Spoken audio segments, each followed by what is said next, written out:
What if you knew that a recession could never get in the way of your success?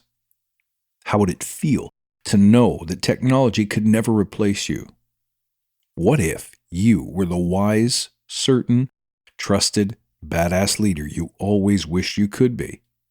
That's why I created The Forge for you. My clients advance their careers, crush their limits, and make impact. Because great leaders aren't born, they arise. A new cohort of The Forge is starting soon, so don't miss out. Come and discover how this exclusive training can transform you. Click the link in the show notes below to sign up for an information session. Do you think that coaches still add value?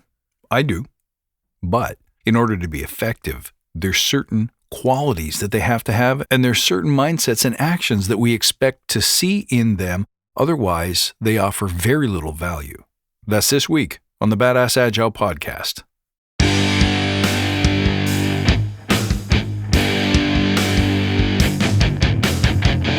Greetings, team. Welcome to the Badass Agile podcast. I'm your host, Chris Williams.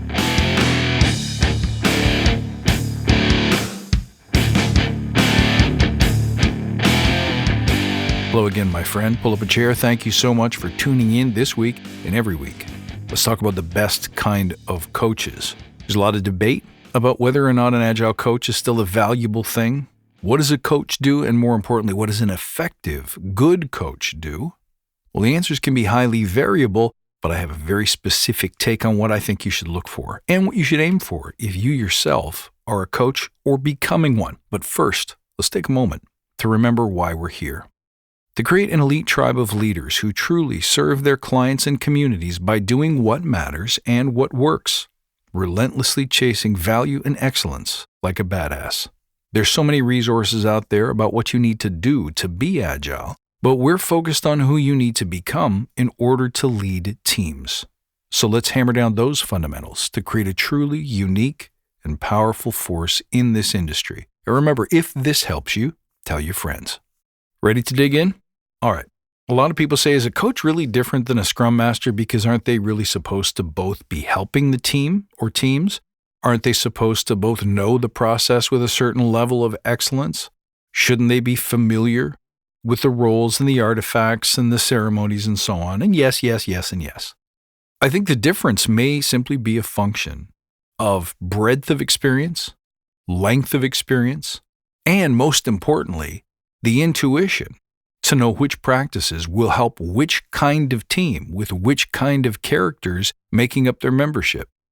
I think the best kind of coach is one who not only understands where you want to go, but also where you are, whether you can see it or not.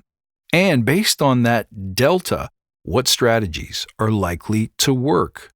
Work universally, but more importantly, for the specific individual that you're coaching and the specific team that person or persons are on. Are you doing that? Let's go through a list. Let's do an inventory in case it might help. First thing, coaching is hearing what the other is all about, because the prescriptions that you give have to be based on the individual, the team, the context, the outcome, existing processes, and even existing beliefs, both in the singular and the aggregate. I don't think you're able to coach well if you're not listening to the information that people are giving you about themselves and how they play a role in a team, a company, a project, a product, and beyond. I think, therefore, you need to be fearless in your curiosity about other people. A great coach probably spends more of their time asking people questions and then shutting up and listening. But more than that, it's the depth of the question and the breadth of the questions. You should be interested not only in what they know, what they do, what's their role, what's their technical background, but don't you also want to know what they care about, why they work here, what they're passionate about, what they struggle with, where they're looking to grow and where they don't need to grow right now? If you don't know those things, at every level of the team, that includes company vision, that includes team creed, that includes past successes and past failures, known blockers, routine difficulties, and all of the other characteristics that make a team interesting, that make the company who it is, that make our customers special. Then and only then can you be fearless in sharing your ideas?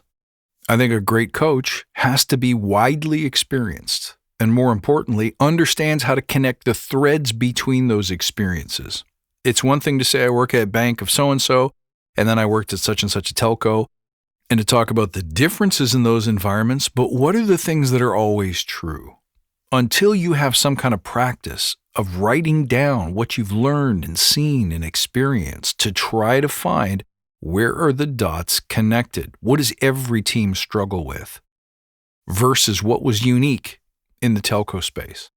When you examine deeper to try to find those connective tissues, then you're really learning, and then you have some value to offer. I think that's one of the primary differences between a Scrum Master and a coach, by the way, is that it's likely that a coach has had more of those experiences because they came up as a Scrum Master in a variety of different industries, on different employment engagements or contracts. It's one thing to have taken part in different teams in different parts of a single organization or even different departments, but it's another thing to have moved from company to company, understanding how the culture impacts productivity, understanding what kinds of attitudes towards products and customers are effective versus not effective. You can only really see that if you have run the gamut, if you've been across the board, retail, telco, banking, government, high tech, no tech. You can't see the common threads until you've seen the differences too, and that means you need different experiences. Now, a great coach intuitively knows what experiments to try first that will have the best hope of improving results. I think that's another difference between a coach and a Scrum Master, is that they've seen enough and dared enough and risked enough and had to lick their wounds or high-five the team when things have worked out great. That's the way you build intuition. That's the way you build that internal sense of what does the team need right here, right now. To get that intuition, you have to have not only a broad range of work experiences, but life experiences as well. The things that you learn from, let's say, a previous career, your educational experience, your family experiences. Once you've learned to connect the dots there as well, only then do you have a hope of creating an internal, innate sense of what solutions and ideas might help versus not. Here's another thing a great coach does. A great coach knows that Agile may or may not be the best approach in any given situation. When we seek recipes, when we say, here's a problem, here's the solution that I have in my toolkit, there's that old saying, when all you have is a hammer, everything looks like a nail. So we don't want to be the kind of coach, and I learned this the hard way, by the way, who is persistently preaching one solution set. Only this framework, only this process, only this ideology will work. That can almost never be true. There will be times when Agile is absolutely the wrong solution, or you'll need to cherry pick the greatest hits from that belief system and that toolkit, but you'll need to supplement it with others. Which leads me to my next point, is that a great coach is not attached to any one way, and most importantly, to their own rightness. Doesn't that make sense? If the most important thing is your ego, your sense of being right, or you're only comfortable if we're doing it the way you've been taught, the way you learn and the way you believe should work, must work, might work, we're probably in trouble. We're probably in trouble when the problem domain or the team or the specifics of the organization or the individuals on the team don't fit that mold. You being so attached to the right way of doing things is no better than a legacy organization saying, this is the way we've always done things, so we reject agility or change in all of its forms. You're no better or different than they are. And lastly, a great coach serves first. Remember service. Remember, you're not here to serve yourself, your ego, or your bank account. You're here to help a team learn and lead their own way to victory. There may be people out there who say, don't use the word victory because victory implies the vanquished or a loser. We don't like the sound of that. Tough. Too bad. I like making winners. I like seeing people be the ones that break the tape. It matters to me. If you've ever coached a sports team, you'll know what I'm talking about. The consolation prize, everyone gets a trophy, only feels so good for so long. Now that brings me to my next point. There's a lot of bad air out there right now about quote unquote life coaches. People are talking about life coaches. They're denigrating I guess other Agile coaches who maybe only have an ICF certification or whatever it may be, or people who are interested in helping people self-actualize, grow, become their best selves. I think there's a reason for that. See, there's a saying that what we hate in others is what we fear most in ourselves.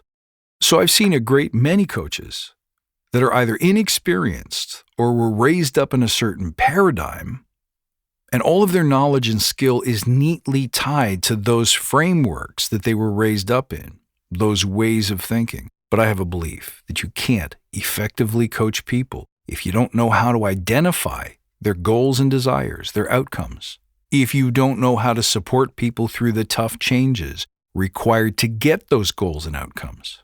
I think that every coach has a duty to develop their intuition and their certainty as a coach that will allow you to speak truth to people, to challenge their ideals, to identify the mindsets that aren't helping them and the bad habits that they need to break. Coach needs to be able to hold people accountable and to measure their results. All of these things are hard to do, and I think every coach out there knows that. So those who despise the life coaches out there and suggest that it's not important to have those coaching skills might be throwing shade because they know deep down they don't have those skills, and maybe they never can. Here's the truth. If you can't connect, inspire, persuade, lead, and hey, sometimes you gotta rock the room, then I don't think you can coach. And people always talk about the sport coach analogy. Well, a sporting coach is a master of the skill. They know the dribble. They know how to handle a stick. They know the art of the curveball. So you gotta be a master of the skill. You have to have been there. You gotta have rolled your sleeves up and done the job that I'm doing. And I think that's true. But the coaches that they write books about are the ones that elevate the character and the commitment of the team and the individuals within it. Period. Full stop. So I think a great coach needs to be all of these things in some measure. And I hope this inspires you to begin your path to integrating all of these qualities. My friends, you can find me as always at badassagile.com, and you can reach out on Instagram and TikTok at badassagile. Don't forget to look in the show notes and join the communities. I got a lot of special added bonuses and extra interactions in there as well. You won't want to miss it. I look forward to seeing you next time. And until then, stay badass.